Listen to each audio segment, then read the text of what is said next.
बहुत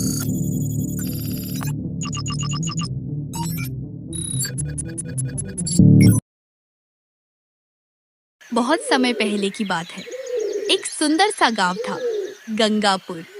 वहां चारों ओर हरे भरे पेड़ थे, पक्षी चहचहाते थे, बच्चे पेड़ों की छांव में खेलते थे।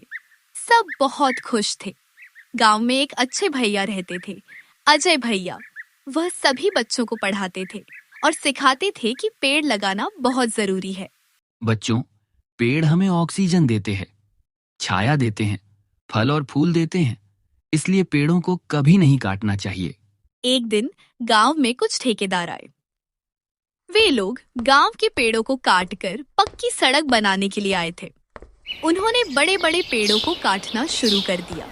कुछ गांव वालों ने मना किया, पर व्यापारी बोले, राजा ने हमें इजाजत दी है, हम यहाँ सड़क बनाएंगे।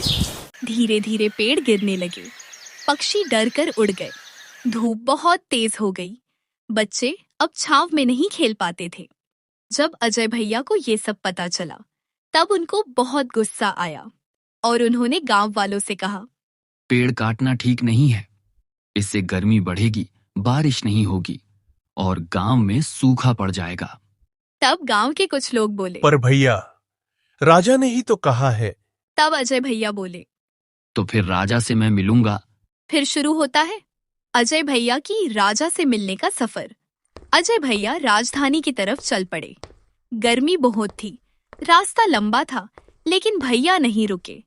वे जब दरबार पहुंचे तो राजा अर्जुन देव सोने के सिंहासन पर बैठे थे। सारे दरबारी, मंत्री, सैनिक सब वहां थे, पर भैया डरे नहीं। भैया बोले, महाराज, हमारे गांव में पेड़ काटे जा रहे हैं। पेड़ काटेंगे तो बच्चों को छांव नहीं मिलेगी, पक्षी भाग जाएंगे, गर्मी बढ़ेगी और बारिश भी नहीं होगी। राजा चुपचाप सुनते रहे। फिर उन्होंने कहा, लेकिन अजय, सड़क बनेगा तो विकास होगा। गांव में गर्मी बहुत ज्यादा बढ़ गई थी। एक दिन राजकुमारी अपने दोस्तों के साथ खेल रही थी। तभी अचानक से वो बेहोश हो गई। जब राजा को ये बात पता चली, तब वे राजकुमारी को तुरंत अस्पताल लेकर गए। वहां डॉक्टर ने कहा, हवा में प्रदूषण होने के कारण राजकुमारी का सेहत खराब हुआ है। तब राजा को याद आया कि उन्होंने गांव के पेड़ कटवाकर बहुत गलती की। राजा अर्जुन देव ने तब अजय भैया को बुलाने के लिए कहा। फिर अजय भैया राजमहल आए।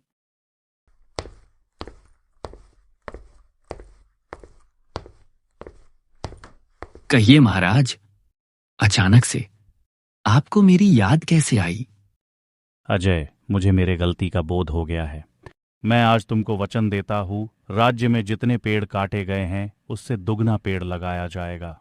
गांव में पेड़ लगाने का काम शुरू हो गया। कुछ महीनों में गांव फिर से हरा भरा हो गया। बच्चे फिर से पेड़ के नीचे खेलने लगे।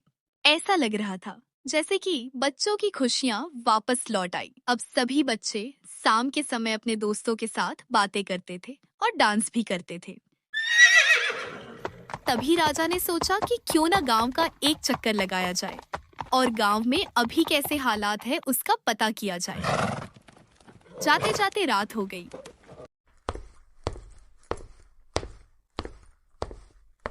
क्यों बच्चों, अब तुम लोग खुश तो हो ना? हाँ महाराज, अब हमारे दोस्त लौट आए।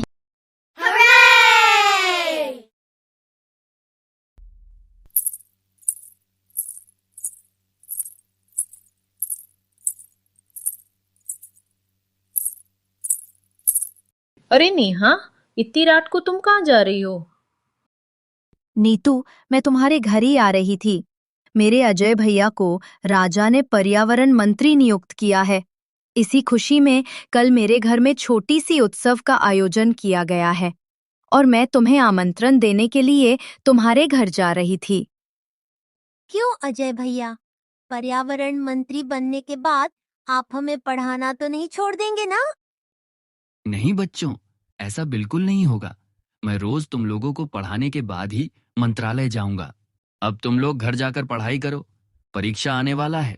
तो दोस्तों, इस कहानी से हमें ये सीखने के लिए मिलता है कि हमें प्रकृति का सम्मान करना चाहिए और पेड़ों की महत्वता को समझना चाहिए।